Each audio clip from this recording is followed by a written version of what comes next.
Sen деген bir проектті иштеп чыкканбыз.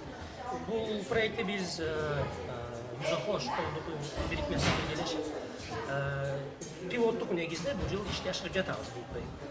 Бул проекттин негизги максаты ошол биз айткан эң кең максат бул жаштар арасында радикализацияны алдын алуу.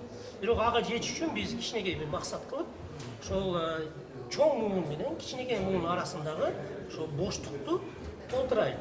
Биринчиден чоңдорго жаштар кантип угуш керек? Аларды колаш үчүн эмне кылыш керек?